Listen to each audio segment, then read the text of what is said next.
Welcome back to Let's Play Resident Evil 3, the bonus footage. Woo. Where we wrap up the stuff we missed. 3 notes and the 8 epilogue slides. Yep. So the first of the 3 notes we missed is the reporter's memo. It is found, I'll give you a guess, and if you said the press office, congratulations. I would assume, anyway. Reporter's memo. At last I have found the evidence I need to prove that the cannibal disease is indeed happening in this city. One man actually ate people to death. Good writing. He was like a savage animal, tearing away a new flesh? That can't be what they actually wrote, can it? There was a point where we read something that had some pretty... Yeah. Right, in the hospital, yeah. It was completely disgusting. I have heard rumors that many people are also suffering from this disease now. However, the causes of the disease is not yet known. Is this another mystery of the present disease? I will have to check it. They have placed Raccoon City under martial law because of the cannibal disease. I have lost contact with the media outside of the city, but I won't give up. Journalist, I won't keep my eyes shut and walk away. I have a duty to the people in my profession. I don't think this disease has spread nationwide yet. I believe that this city holds the key to creation and cure. In fact, I'm sure of it. The military has set up blockades around the city to keep people from escaping and spreading the disease.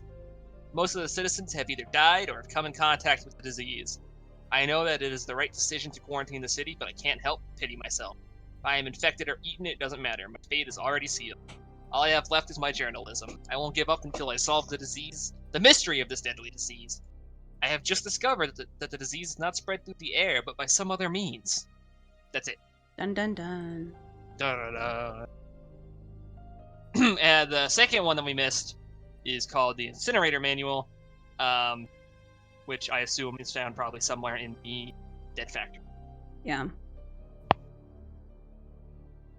The incinerator plant is one of the facilities that burns the disposable items which are sent from the laboratory. The incinerator burns the waste materials that cannot be decomposed at the treatment room. It also supplies electricity to the facility by a thermal power electricity generator.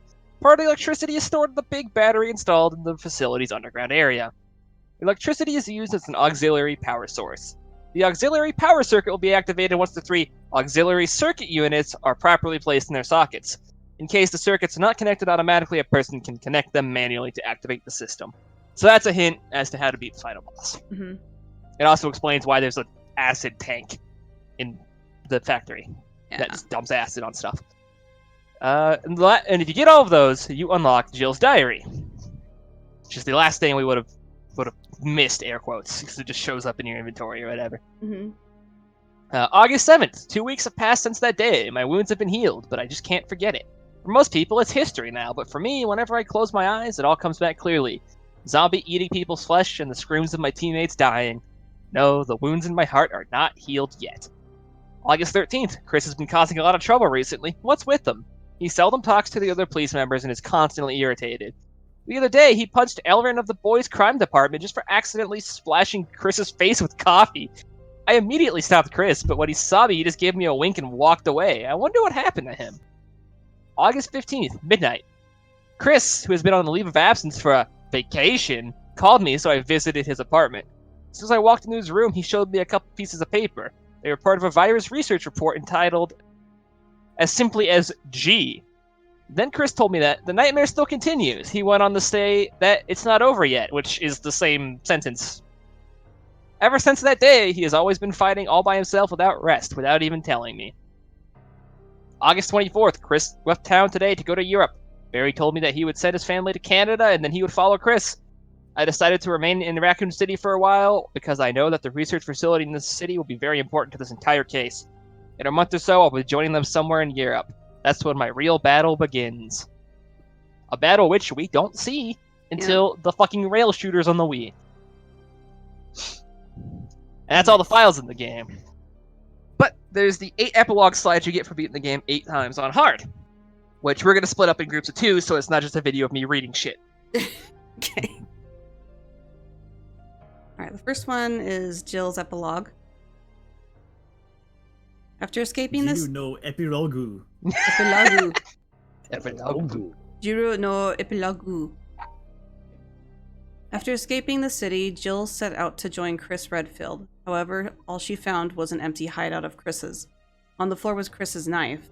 Jill left without hesitation because she firmly believes that Chris is still alive. She will search for him until she finds him. Then they can go and put an end to Umbrella.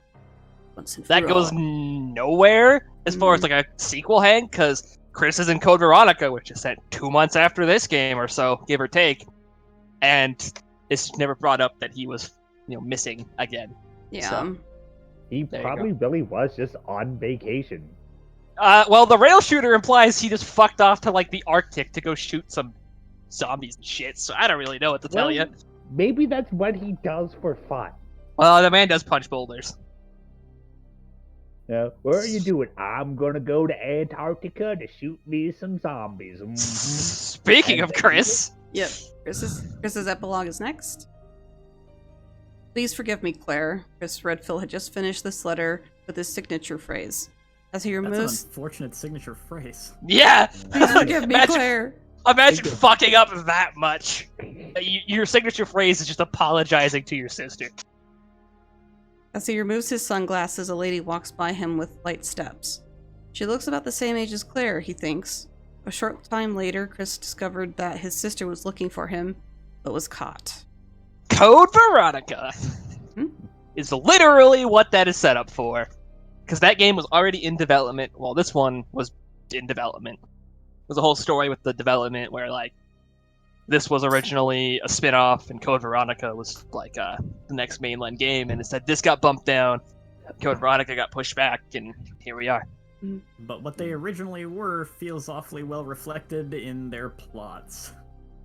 Yes, considering Resident Evil 3 kind of pushes the story nowhere until these epilogue files, and Code Veronica actually carries on to a new thing.